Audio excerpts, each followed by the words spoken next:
கட்டார் வந்து நேரா அந்த குழுமத்தை ஹெட் பண்ற சவுதி அரேபியாட்ட போகுது. அப்ப சவுதி அரேபியா இவங்க எல்லாம் உட்காந்து பின்னால என்ன நடந்துருக்குங்க உங்களுக்கு நான் சொல்றேன் பேசுறாங்கன்னா, ரைட், நம்ம என்னதான் வந்தாலும் நம்ம கையில ஒரு முக்கியமான விஷயம் இல்லை. நம்மகிட்ட பணம் இருக்கலாம், நம்மள சூழ்ந்த நாடுகள்கிட்ட மக்கள் இருக்கலாம், இஸ்ரேல் கையில அணு ஆயுதம் இருக்கு. நாளைக்கு ஒரு பிரச்சனை, நம்ம சண்டை போட்டு அவனை ஜெயிக்கக்கூடிய சூழ்நிலைக்கு வந்தோம்னா நம்ம எல்லார் தலையிலயும் அணுகுண்டு போடுறதுக்கு ஒரு செகண்ட் கூட யோசிக்காத நாடுதான் இஸ்ரேல். அப்ப நம்ம எல்லாரும் அழிஞ்சிருவோம். அப்ப இஸ்ரேலுக்கு செக் பண்ணோம்னா அணு ஆயுதம் உள்ள இன்னொரு நாடால தான் முடியும். அப்ப அது யாரு?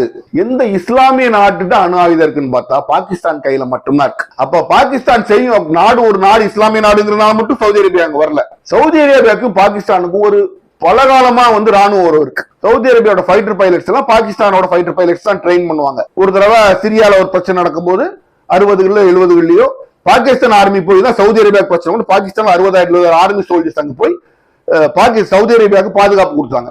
அப்படி சவுதி அரேபியாவுக்கும் பாகிஸ்தானுக்கும் பல ஆண்டு காலங்களாக ஒரு நல்ல ஒரு பாதுகாப்பு உறவு இருக்குங்கிறத யாராலையும் மறுக்க முடியாது.